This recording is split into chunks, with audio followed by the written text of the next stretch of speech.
오늘 누가복음 18장 18절에서 30절 말씀 무엇을 하여야 영생을 얻으리까입니다. 이 본문은 이 병행 본문이 마가복음 10장 또 마태복음 19장에 수록되어 있습니다. 그래서 굉장히 익숙한 본문입니다. 자 봅시다. 어떤 관리가 물어 이르되 선한 선생님이야 내가 무엇을 하여야 영생을 얻으리까. 어떤 관리에 대해서 여기에는 따로 이 정보가 없는데 마태복음 19장에 보면 젊었다 이렇게 돼 있고요. 또 큰 부자였다 이렇게 돼 있습니다. 그리고 이 사람이 마가복음 10장에 보면 꿇어 앉아서 진리를 구했다 이렇게 돼 있단 말이죠. 이 사람은 그야말로 젊고 부자고 거기다 관리는요 아르콘이란 말로 지도자다라는 뜻인데 단순한 지도자가 아니라 이스라엘에게 있어서 이 지도자 그룹은 보통 사내들인 공의회원 같이 약간 귀족 계층의 어떤 신분적으로나 사회적인 지위적으로나 이런 것에 있어서 소위 말하는 엘리트 그룹이었다 이렇게 이해할 수 있습니다. 게다 대고 이 사람은 자신도 이 21절에 말하듯이 율법을 성실하게 수행하는 자였다. 그러므로 겉으로 볼 땐 하나님도 열심히 잘 섬기고 그죠? 남부러울 것 없는 그야말로 우리 표현으로 따지면 엄치나 요즘도 이런 표현 쓰나요? 무엇 하나 나무랄 게 없고 흠이 없고 부족함이 없는 아쉬움이 없는 그런 존재였어요. 그야말로 세속적 관점에서는 최고의 엘리트였으며 누구나 이런 자리를 꿈꾸는 성공적인 삶과 같았습니다. 그런데 이런 아무런 부족함이 없어 보이는 듯한 이 사람이 예수님께 와서 꿇어 앉아서 진리에 대해서 이 질문하는 모습을 볼 때 그 질문 또한 무엇이에요? 내가 무엇을 하여야 영생을 얻으리까? 사람들이 볼 때 모든 것을 갖췄고 심지어 종교적인 면에 있어서도 아주 그 경건성에 대해서 타의 추종을 불허할 정도의 완벽한 사람이라고 생각했는데 이 사람이 했던 질문이 뜻밖에도 뭐였다? 무엇을 하여야 영생을 얻으리까? 이 말은 무슨 말이에요? 반대로 말하면 구원의 확신이 없는 거예요. 영생의 길을 모르는 거예요. 영생을 얻었다는 확신이 없는 거예요. 자신이 행한 그야말로 보통 하나님을 신앙하는 자들이 궁극적으로 꿈꾸는 게 뭐예요? 영생 아니겠습니까? 그런데 그렇게 하나님을 열심으로 섬긴다고 하면서도 이 사람에겐 뭐가 없었다? 구원의 확신이 없었다는 거예요. 영적인 공허함, 세속적인 성공, 종교적인 경건성 제 아무리 있어도 영적인 이 하나님께서 특별히 주신 이 어떤 제가 그랬죠. 어떤 공간이 있다고 영적 공간이 채워지지 않으면 어떻게 돼요? 이런 질문을 하는 거예요. 이거는 어떤 수많은 것 중에 하나가 아닌 거예요. 이게 없으면 전체가 없는 거예요. 이게 있으면 없어도 있는 거예요. 이게 뭐예요? 나는 있어도 주가 없으면 나는 없습니다. 그 찬양 가사에 있잖아요.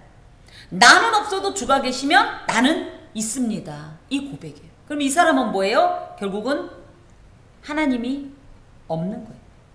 하나님을 믿는답시고 온갖 그 사람들에게 칭송받을 행동을 했을지 모르지만 이 사람은 궁극적으로 하나님이 없는 자입니다.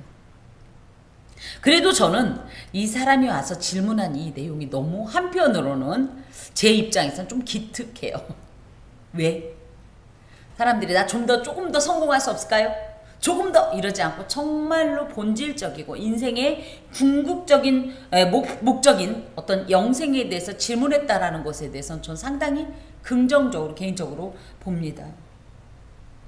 왜 제가 이 표현을 하냐? 우리가 인생을 살아가고 소위 말하는 예수를 믿는 사람이라고 하면서도 이런 질문을 과연 주 앞에 드리는가?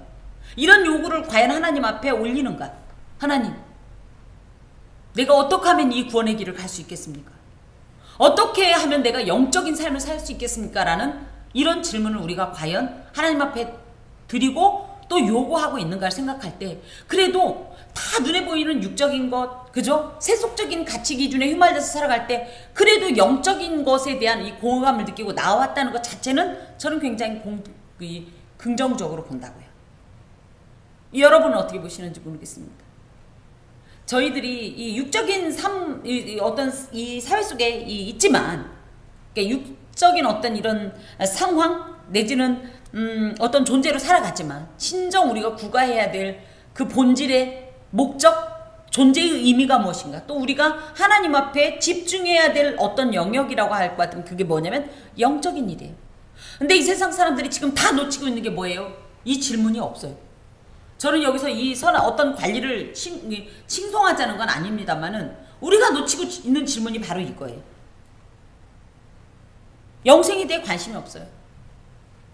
그냥 이 땅에서 잘 먹고 잘 살고 그거에 끝나는 거지. 어떻게 하면 그래서 뭐라 그래? 예수 믿고 천국 가세요. 그럼 픽 웃어요. 왜? 아 지금도 충분히 여기서 천국 되는데 뭐 거기까지 가서 그렇게 복잡하게 예수를 믿고 천국 가? 거짓에 속고 있지만 그런 의미에서 저는 이런 질문을 우리가 놓치지 말아야 돼요. 우리도 끊임없이 주여 나의 현재 영적인 상태가 어떻습니까? 나의 영적인 어떤 굳이 얘기하면 키는 어떻습니까? 부피는 어떻습니까? 내지는 이게 뭐예요? 견고함은 어떻습니까? 이런 것들을 수시로 주님 앞에 질문해야 된다고 생각합니다. 우리가 기도할 때 날마다 뭐 해주세요, 뭐 해주세요, 뭐 해주세요. 근데 그게 정말 우리 영적인 부분까지 포함한 것일까 할 때 대부분은 우리가 무엇을 구해요? 육적인 걸 많이 구하고 있다는 거죠. 그런 의미에서 이런 영적 지리를 한 이 관리의 이 어떤 질문에 대해서 제가 사실은 도전을 받습니다. 어찌되었든지 그렇게 이야기하는데 특히 이 주님께서 대답하실 때 딱 걸렸던 말이 있어요. 그게 뭐냐면 바로 선한 선생님이란 뜻이었어요. 말이었어요.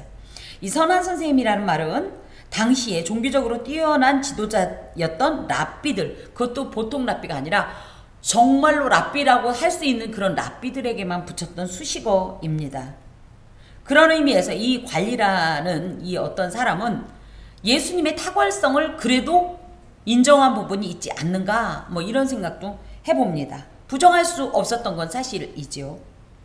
그런데 너무나 또 안타까운 건 아까도 얘기했듯이 이 사람은 그렇게 모든 면에 있어서 철저했고 완벽했던 것 같지만 이런 철저한 율법주의적 사고에 갇혀서 구원이 은혜로부터 온다는 것을 알지 못했다.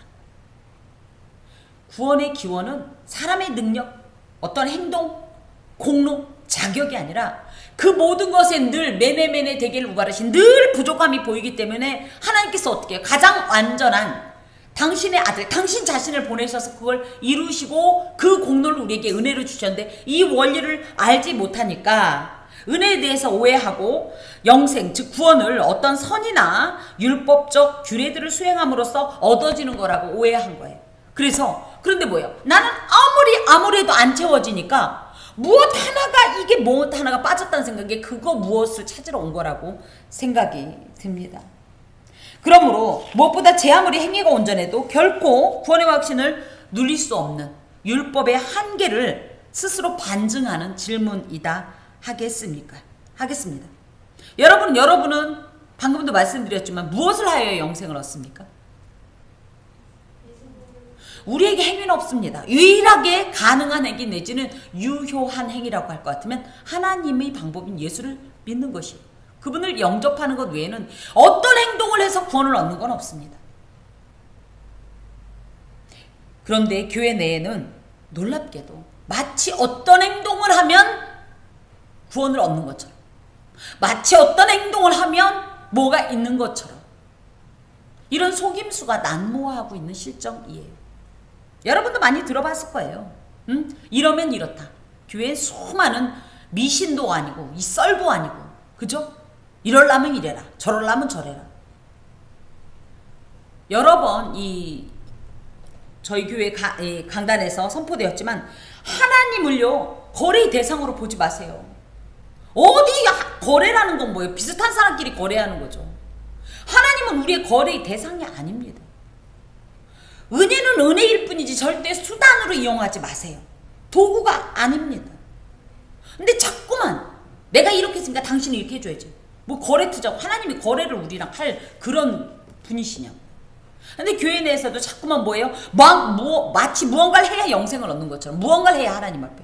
물론 하나님께 드리는 건 맞습니다. 그 드리는 게 뭐예요? 내가 이렇게 해줬으니까 당신은 뭐 누구 말 맞다나 선 11조를 하면 당신은 그죠? 나는 지금 월급이 100만 원이야.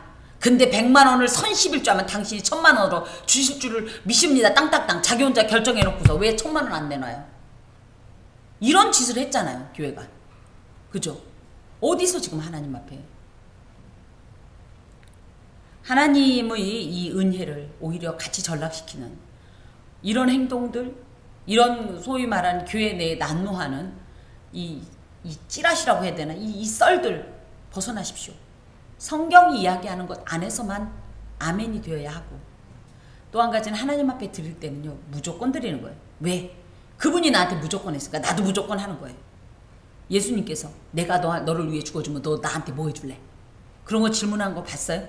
설령 우리가 무언가를 드린다고 해서 하나님께 그게 무슨 영향이 돼요? 무슨 도움이 돼요? 무슨 유익이 있어요? 왜 이렇게 얘기하냐? 하나님께 드리면 하나님은 어떻게 이걸 당신이 받는 게 아니에요. 사실은 뭐예요? 우리 아이들한테 나 용돈 다오 했을 때, 물론 용돈을 쓰고 싶은 마음도 있을지 모르지만 대부분의 부모들은 어떻게 하냐면 자녀가 준 어떤 거 받아갖고 뭐예요?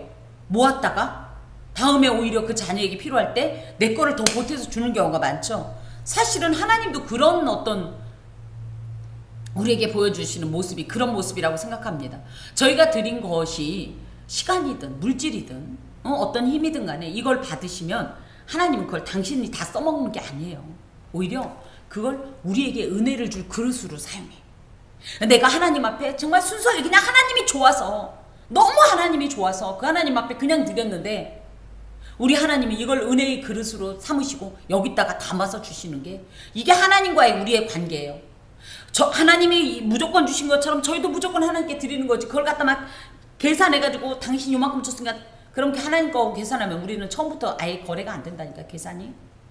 교회 내에서 자꾸 이런 행동들을 그러다 보니까 너무 기복주의적이고, 복음은 없어. 복음이 복이야? 다릅니다. 물론 궁극적으로는 맞습니다만은 우리가 생각하는 그 어떤 이런 세속적인 가치와는 다릅니다. 근데 자꾸 복음을 최소화시키고 축소시키고 희미하게 만들고 가짜 복음으로 말이야. 맨날 복 받아라, 잘 되라, 집 사라, 땅값 올라라, 집값 올라라. 그게 무슨 복음이에요? 그게 무슨 복음이야? 예, 우리 절대 오해하면 안 되고 우리 자신 또한 그런 거를 기대하면 안 돼요. 얘기해줘도 안 되고 얘기해줘도 안 돼요. 성경이 얘기하지 않은 거 얘기하지 마세요. 자, 그러면서 주님께서 이제 하시는 말씀이 네가 어찌하여 나를 선하다 일컫느냐? 하나님 한 분 외에는 선한 이가 없느니라. 선한 선생님이라고 말한 게 원칙은 잘못된 건 아닌데, 그렇다고 해서 아우 야 나는 그런 사람 아니야 이런 뜻은 아니라는 거예요. 예수의 어떤 신성 또는 이 완전성을 부인하는 말은 아니고, 첫 번째 뻔한 수식어를 붙였다는 얘기예요. 뻔한 칭호. 그러니까 아유 그냥 이런 일반 랍비보다는 좀 탁월한 것 같으니까 마치 약간 아부 떨듯이 부른 이름이에요. 선한 선생님이라는 뜻이. 그러다 보니까 주님께서 예수의 신성을 알지도 못하면서 막연히 감히 하나님께만 적용돼야 될 이 칭호, 선하다, 완전하다, 뭐 이런 칭호를 함부로 사용한 이런 관원의 섣부른 행동에 대해서 지적하십니다. 그러면 이럴 수 있잖아요. 아니잖아요. 아니 어떻게 알아요 그거를? 하나님 앞에만 부르는 걸 예수께 불렀다는 거 그만큼 예수님을 인정한 거 아니에요? 이럴지는 모르지만 한편으로는 만약에 이 사람이 진짜 예수님의 그 탁월성을 넘는 신성을 인지했더라면 이 사람이 떠났을까요? 어떻게 하면 영생을 얻겠냐고 찾아온 사람이 그 영생이 여기 있는데 떠났을까요? 그런 의미에서 아마 약간 아부 떨듯이, 그러니까 예수님께서는 그 속내를 알고 쳐내신 것 같아요. 또 하나는 화려한 칭호를 사용한 이것이 바리새인들의 입에 발린 어떤 말들이래요. 그러면서 바리새인들은요 율법 외엔 선한 것이 없다라고 생각을 하는데, 이런 표현을 함으로써 예수님 율법을 그들 눈에 잘 지켰나요? 그렇지도 않은데 이런 표현을 한 것을 통해서 마치 예수님이 진짜 그런 선하다는 생각보다는 자기가 그야말로 소위 말하는 이렇게 교제하는 어떤 대상 수준이라면 그 정도 수준은 돼야 된다는, 조금 말이 복잡할 수 있는데 우리가 말 섞는 어떤 부류가 있겠죠. 층들이 있죠. 계층들이. 그런 것처럼 이 관원도 예수님을 일종의 그런 자신이 어떻게 보면 어느 정도 수준이라고 생각하고 당신도 그 정도 수준이라고 마치 인정해주는 듯한 그런 어투였다는 거예요. 구분이 좀 쉽게 가지는 않지만 그런 의미에서 결국은 예수님을 선한 선생님이라고 여겼다기보다는 결국은 내가 그런 선한 선생님이라고 불리울 만한 당신하고 같은 수준이다. 이걸 어필하기 위해서 이렇게 불렀기 때문에 예수님께서는 썩 긍정적으로 받아들이지 않으시면서 그렇게 행하는 것이 바르지 않다라고 딱 지적을 하십니다. 그러면서 하나님 한 분 외에는 선한 이가 없다. 하나님께만 그 칭호를 드려라. 왜냐하면 적어도 이들이 하나님에 대해서는 절대적이었으니까.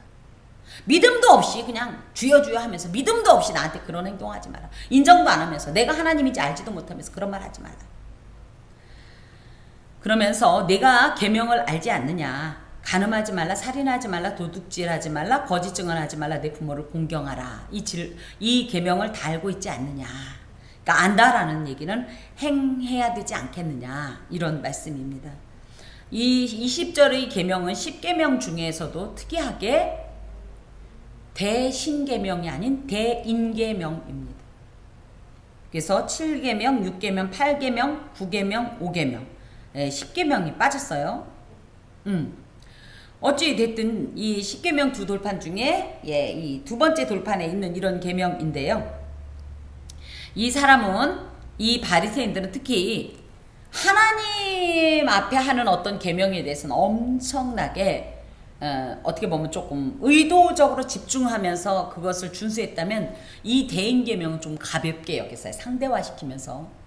그런데 예수님께서는 그걸 아시고 네가 하나님을 온전히 섬긴다면 이런 대인계명, 이웃과의 관계에서도 이런 어떤 하나님의 이 계명에 의거한 의무를 다 이행해야 된다. 했니? 이렇게 질문을 하셨을 때 이 사람이 여짜오되 이것은 내가 어려서부터 다 지키었나이다. 어렸다라는 것은 어느 정도 어리냐면은 종교적 책임을 감당할 수 있는 나이인 약 만 13세, 그러니까 성년식 이후에, 그래서 이때가 되면 성년식을 치르고 나서 유대인들은요 그 소년에게 율법의 아들이다 이렇게 명명을 해요. 그때부터 율법의 아들이라고 불리움을 받았던 그때부터 율법을 충실히 준수했습니다. 이렇게 얘기하는데 여기에는 기록되어 있지 않지만 마태복음 19장 20절에 보면 이렇게 돼 있어요. 이 모든 것을 내가 지켜싸운데 아직도 무엇이 부족하니까. 이게 어떻게 확 달라지죠? 여기에는 그건 어렸을 때부터 다 지켰는데 이런 느낌이지만 이 병행 본문인 마태복음 19장 20절에 보면 이 모든 것을 내가 다 지켜싸운데 아직도 무엇이 부족합니까? 다 지켰는데 뭐 더 할 거 있어요? 얼마나 당당하고, 그죠? 굉장히 자신의 의로움이나, 그죠? 그러면서 자신이 완전하다라는 것을 감히 그 중심을 아시는 하나님 앞에서 어필하고 있는 이런 모습입니다. 꽤나 당당하고 약간 이 뻔뻔한 자기 과시인데요. 물론 겉으로는 다 지켰을지 모르지만 인간으로서 계명의 그 근본 정신을 완벽하게 이행할 수는 없어요. 아닌 말로 여기에 간음하지 말라. 근데 간음이 실제적인 어떤 육체적인 행음이 아니었잖아요. 예수께서 말씀하시는 건 뭐였어요? 마음으로 음욕을 품기만 해도 간음이다. 근데 그게 절대 없었다?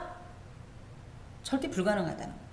그렇게 따지고 보면 이 사람은 난 다 지켰다고 하지만 그래 외형적으로는 지켰을지 모르지만 그 하나님 앞에 서서 누가 내가 완전하다고 할 수 있겠어요?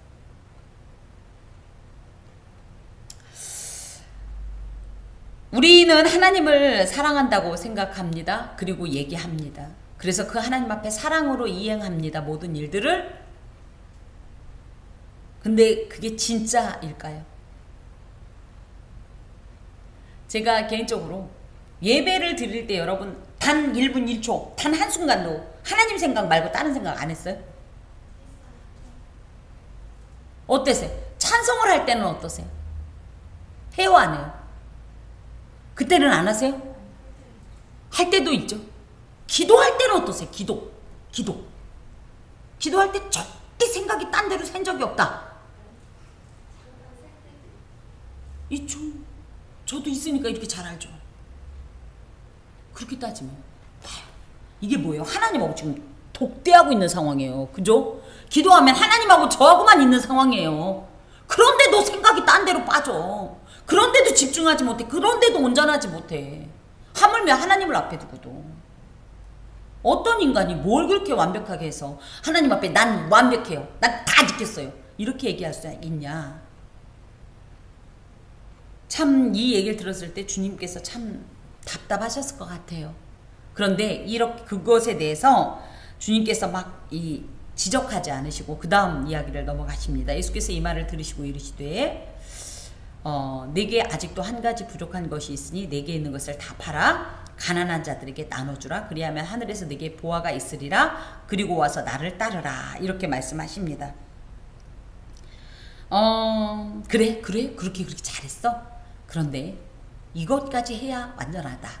그러면서 그게 뭐였냐면 내게 있는 것을 다 팔아 가난한 자들에게 나눠주는 거다. 그죠? 그리고 또 뭐예요? 나를 따르는 거다. 원래는 한 가지라고 하더니 왜 두 가지씩이나. 이건 뭐예요? 예수를 따르려면, 예수를 따른다는 게 제자가 된다라는 개념도 있지만 뭐예요? 우리가 예수를 신앙하려면 뭐 해야 돼요? 이 세상에 있는 것을 다 버리고 세상 등지고 십자가 보내. 그죠? 모든 것을 다 포기해야, 내 안에 있는 모든 것을 다 포기해야 주님을 비로소 온전히 영접할 수 있지 않습니까? 그런 의미에서는 이 문맥은 한 문맥이에요. 그래서 나를 따르는 게 궁극적으로, 주를 따라야 영생이 있으니까. 주님을 믿는 게 궁극적으로 이 영생을 얻는 어떤 중요한 어떤 방법이라고 할 것 같으면, 주님을 온전히 따르기 위해서는 어떻게 된다? 내가 가지고 있는 세상적인 모든 집착들, 욕망들, 헛된 자랑거리들을 다 버려라. 모든 소유를 포기해라. 가능해요? 그러니까 주님을 진짜 사랑한다면 그렇게까지는 해야 그래도 주님을 다 계명을 지켰다고 내가 인정해 줄게, 이 말이에요. 사실 여기서 이렇게 지면에 나와 있으니까 그렇지 그게 참 쉬운 게 아니에요. 여러분 쉬워요? 저는 일단 못합니다. 그렇다고 뭐 절대 못합니다 이건 아니고, 하려고 몸부림을 치지만 참 쉽지는 않은데, 그럼 왜 그러냐. 하나님이 그거 가지고 누구 말 맞다나 다 맞춰라 그래갖고 그게 뭐 교주가 호화호식하는 그런 어떤 것 때문에 하나님 그런 목적으로 이렇게 말씀하시냐. 그것보다는 하나님 대신 가장 신뢰하는 인간적 피난처, 힘, 또 예수를 따를 때 가장 큰 장애물이 있다면 그걸 제거해라, 그 말씀이에요. 그러니까 주님을 따르려고 했더니 예를 들어 너무 자기애가 너무 강해. 그러면 이걸 비워야 주님을 온전히 따를 수 있다는 게 장애물이 되니까. 나중에 이것 때문에 자꾸만 주님을 따라야 되는데 양다리 작전이 돼버리니까 이걸 버리라는 거예요. 하나님 앞에서 가장 포기할 수 없는, 끝까지 이것만은 못 버리겠는 거, 그거를 버려야 진정 주를 따르는 거라는 거예요. 그래서 이게 돈 얘기가 아니에요. 사실은 굳이 얘기하면 돈 얘기가 아니라, 그렇게 따지면 이 사람의 자랑거리는 여기서 뭐예요? 돈이었다는 거예요. 재물이었다는 거예요.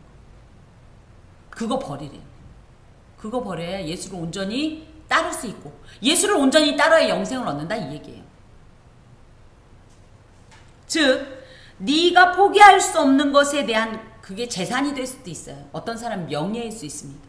어떤 사람은 세상적인 어떤 지위, 관계, 그런 것들에서 벗어나서 완전히 자유로운 자가 돼야 생명의 주이신 예수를 온전히 신뢰하고 따를 수 있으니 그걸 버리고 와라.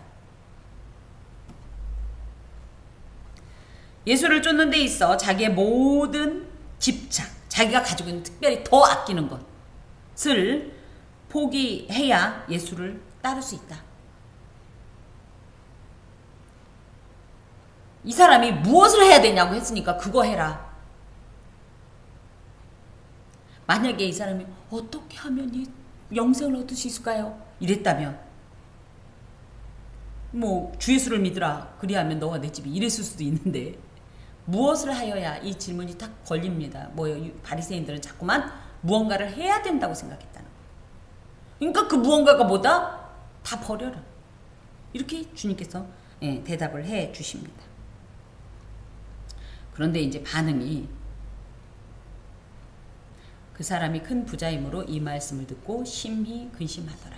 결국은 뭐 때문에? 돈 때문에. 심히 근심했어요. 그러고 어떻게 됐어요? 돌아갔어요. 다른 본문에 보면 이게 결국은 뭐예요? 이 사람이 영생을 얻는 데 있어서 실패한 거예요. 특히 여기 이 22절에 내게 아직도 한 가지 부족한 것이 있으니 이 표현이 사실은 요렇게 원어상으로 해석이 됩니다. 뭐 아직 한 가지가 너를 실패시킨다.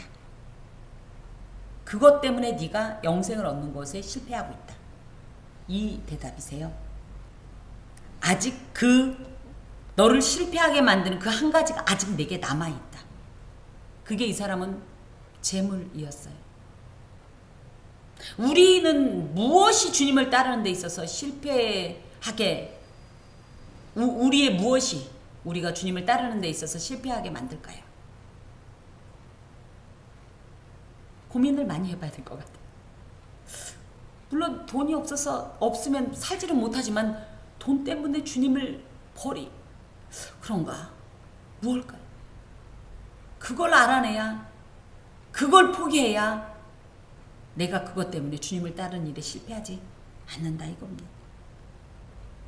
뭐 때로는 인생에 있어서 어떤 나름대로 야망이 있을 수도 있겠고 계획이 있을 수도 있겠고 목적이 있을 수 있겠지만 내가 생각하는 가장 귀한 것이 하나님을 섬기는데 주님을 따르는데 이 실패하게 만드는 요소가 된다면 어떻게 돼요? 기꺼이 다 팔아. 포기해. 그리고 주님을 섬겨야 된다는 거예요. 이 사람은 사실 자기가 얼마나 계명을 잘 지키는 사람이었는지를 예수님께 어필하러 온지도 몰라요. 그래서 내가 이렇게 잘했다 그러면 주님께서 그렇죠 저희도 그럴 거 아니에요. 이렇게 다 지켰습니다. 그러면 이야 대단하다. 야 한 가지도 어려운데 세상에 이런 것을 기대했을지도 몰라요. 그런데 이 사람은 오히려 하나님 앞에서 아주 궁극적이고 아주 본질적인 문제에 부딪혔을 때 그 자기가 가져온 질문에 대해서 스스로 답했어요. 안 되겠다. 저거 갖고나 이걸로 영생 얻어? 그러면 나 포기다. 지금 이렇게 한 겁니다. 예수님의 눈으로 볼 때 얼마나 어리석어요. 그 재물 있다가도 없을 것, 후 불면 날아갈 것 이렇게 표현하잖아요. 그거를 위해서, 그거를 얻기 위해서, 그 무가치행한 것을 얻기 위해서 진정 가치 있는 영생을 버려요.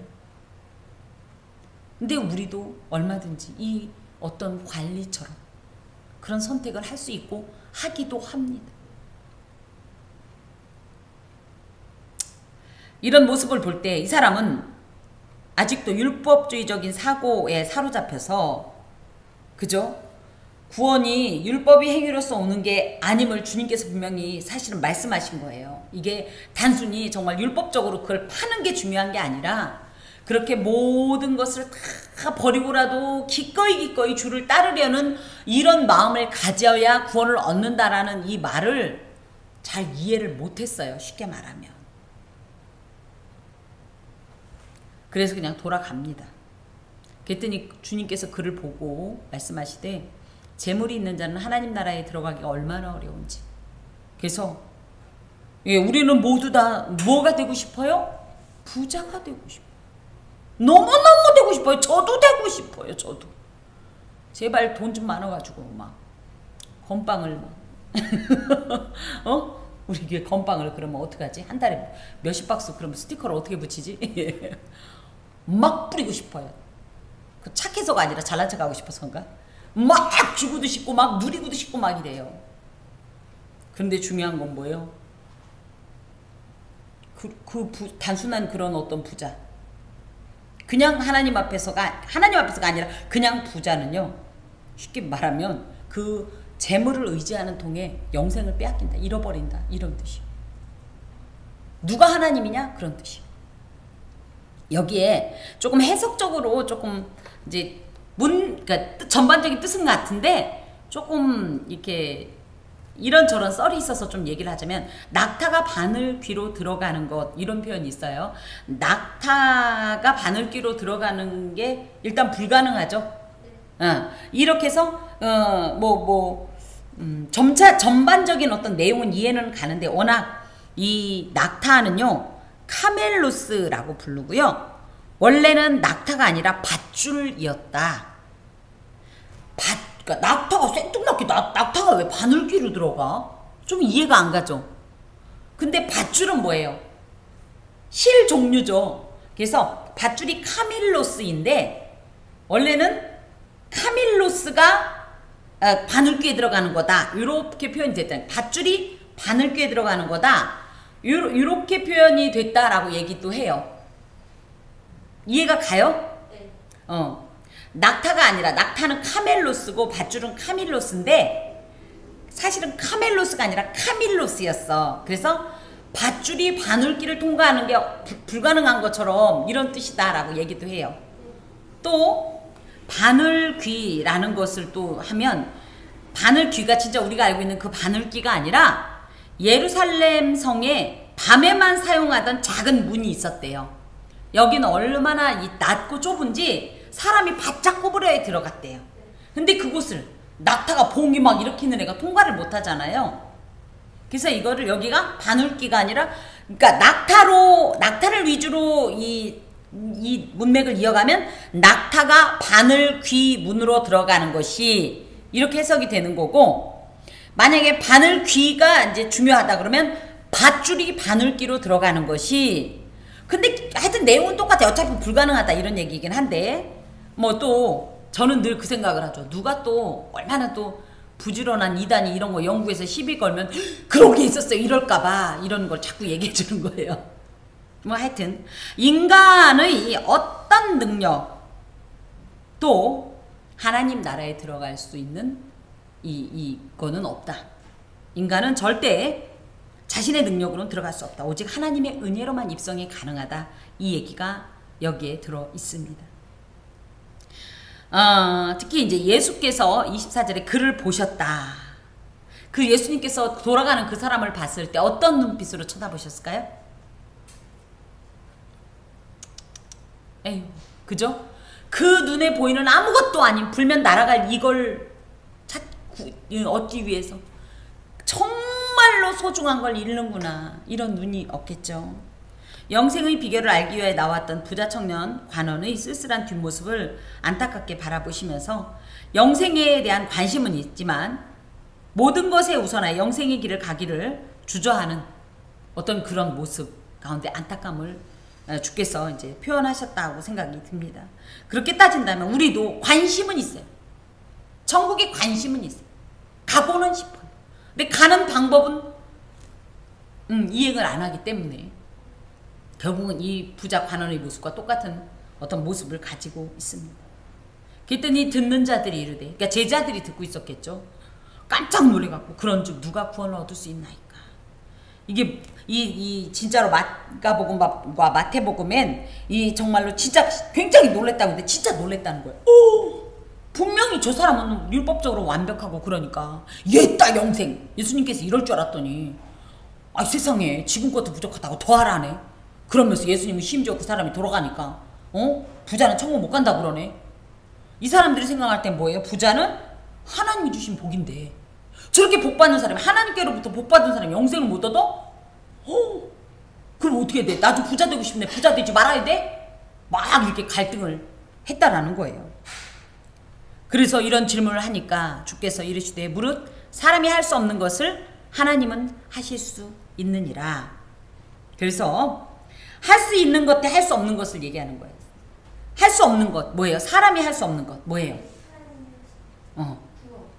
구원죠. 영생은 절대 사람 스스로 할 수 없다. 사람의 능력으로 할 수 없다. 사람의 어떤 공로로 할 수 없다. 지혜로 할 수 없다. 사람에겐 방법이 없다. 하지만 하나님은 하실 수 있다. 하나님에겐 영생의 방법이 있다. 구원의 방법이 있다.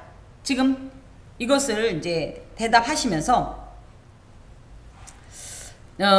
구원에 관계해서 인간의 무능력과 대비하여서 하나님의 이 구원의 작정을, 그러니까 하나님께서 구원을 작정하시면 이루시는 이 일들을 예, 이들에게 교훈해 주십니다.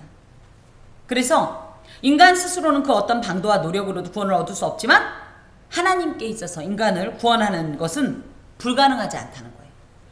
하나님, 저런 사람도, 저런 살인자도, 저런 중독자도 얼마든지 주님께서는 그 부패한 마음 가운데 그리스도의 보혈을 입히셔서 새롭게 하시고 회복하시고 구원이 가능하다. 너희는 못하지. 하지만 하나님은 가능하다. 이 말씀을 주께서 주십니다. 그랬더니 이 베드로가 가만히 생각하니까 가만히 있어봐. 그럼 나도 확인해 봐야겠네. 그래서 보옵소서 우리가 우리의 것을 다 버리고 주를 따랐나이다. 그러니까 저 부자가 당연히 그 부자이고 율법적으로 완전한 사람이 구원 얻을 줄 알았는데 아니라고 하니까 또 헷갈리기 시작하는 거예요. 그럼 뭐지? 나도 그런 거 아니야? 그래서 얼른 확인하려고 예수님께 질문을 하는 겁니다. 그러면서 뭐라고 해요? 우리의 것을 다 버리고 주를 따랐나이다. 그러니까 22절에 다 버리고 주를 따라라. 그죠? 그랬더니 우리는 다 버리고 주를 따랐습니다. 그럼 우리 구원 얻은 거예요? 이렇게 질문한 거예요. 그랬더니 주께서 그 마음에 이런 답변을 주시기를 내가 진실로 너희에게 이르노니 하나님의 나라를 위하여 집이나 아내나 형제나 부모나 자녀를 버린 자는 버렸다고 하니까 그냥 갔다가 그게 아니라 같이 이 어떤 우선순위를 하나님 다음으로 뒀다는 얘기예요. 이게 예전에는 우리 어머님들이 오해해갖고 어떻게 했어요? 자식은 다 필요 없다. 그냥 하나님뿐이다. 그래가지고 그냥 우리 부모님들이 그런 분들 계셨었잖아요. 그냥 주를 향해서만 열심히 하고 집에서는 도끼자루가 썩어나가도 상관없어. 다 버린 자는 복을 받는데 아니에요. 우선순위를 하나님 앞세우지 말고 하나님 뒤로 둔다. 이런 뜻입니다. 그러면 현세에 여러 배를 받고 내세뿐 아니라 현세에도 특히 당연히 영생을 얻지. 이렇게 대답해 주십니다. 사실 그런데요. 하나님 나라를 위해서 이것을 다 버린다는 게 특히 가장 가까운 사람은 쉽지 않아요. 하나님이냐 내 새끼냐 했을 때 어떤 위급한 일이 있을 때는 하나님을 내 새끼보다 뒤로 두는 경우가 사실 우리가 있어요. 그렇기 때문에 그것이 결코 쉽지는 않아요. 매우 고통스럽고 괴롭겠지만 하나님 나라를 위해서라면 이 괴로움과 고통도 감수하는 어떤 그런 신앙이 있어야 진정한 우리가 영생을 누릴 자다. 이런 말씀입니다.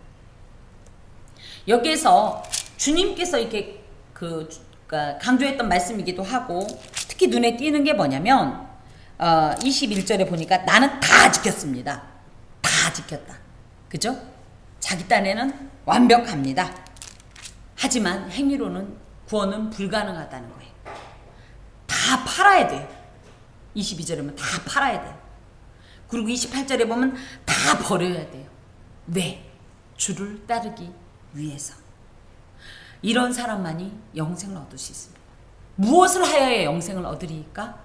주를 위해서, 하나님 나라를 위해서 다 팔고 다 버리고 다 포기하고 내려놓고 그렇게 주님을 따르는 자들만이 주님 앞에서 정말 영생의 복을 누린다는 거죠.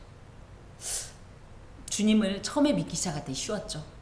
예수 믿으면 구원 끝. 근데 믿고 보니까 어때요?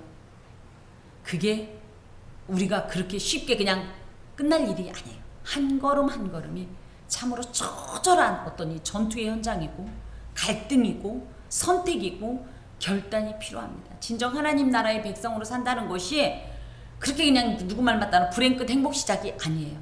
하지만 그래서 말래. 그럼 누구 손해야? 영생을 얻기 위해서 우리는 정말 주께서 주신 그러니까 영생을 얻기 위해서 이것이 어떤 거래의 어떤 조건이 되는 건 아닙니다.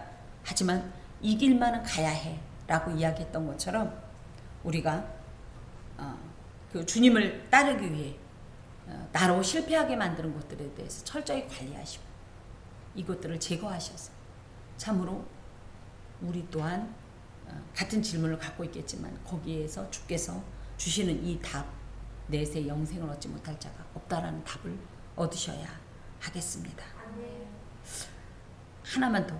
나를 실패하게 만드는 그것에 내가 집착하면 처음엔 내가 그것의 주인일지 모르지만 나중엔 그것이 나의 주인이 됩니다. 그래서 자꾸만 그 주인이 나를 하나님께로부터 멀어지게 한다라는 사실이죠. 오늘 또 이 부자 관원처럼 여러분도 또 하나의 큰 또 어떤 이런 큰 질문과 고민거리를 가지고 가는 거예요. 뭐 나를 실패하게 만드는 게 뭐냐? 내가 집착해서 자꾸만 걔가 나한테 주인 노릇하는 게 뭐냐? 이것을 고민하면서 우리 그것을 버려 하나님 앞에서 귀한 영생의 복을 누리는 저와 여러분이 되어야 합니다. 기도하겠습니다. 주님, 우리 또한 부자 관원처럼 나름대로 이만하면 됐지 라는 생각을 하고 있지는 않았는지요. 이 정도면 되지. 하나님 안에서 우리의 행위가 어떻게 100점 만점이 될 수가 있겠습니까? 그리하여 더욱더 주의 은혜가 필요하고 그리하여 더욱더 주의 더하심이 필요합니다. 주님, 오늘도 함께 하사 믿음 주시고 하나님의 은혜로서 된 것을 소중히 간직하면서 이 은혜를 훼손시키고 또 주님을 믿는 마음을 약화시키는 나를 실패하게 만들고 넘어지게 만드는 장애물들을 철저히 제거하여 온전히 주만 따름으로 귀한 주께서 주신 은혜의 선물인 영생을 누리게 하여 주옵소서. 감사하고 예수 그리스도의 이름으로 기도하오며 주님의 기도를 드립니다. 하늘에 계신 우리 아버지, 아버지의 이름을 거룩하게 하시며 아버지의 나라가 오게 하시며 아버지의 뜻이 하늘에서와 같이 땅에서도 이루어지게 하소서. 오늘 우리에게 일용할 양식을 주시고 우리가 우리에게 잘못한 사람을 용서하여 준 것 같이 우리 죄를 용서하여 주시고 우리를 시험에 빠지지 않게 하시고 악에서 구하소서. 나라와 권능과 영광이 영원히 아버지의 것입니다. 아멘.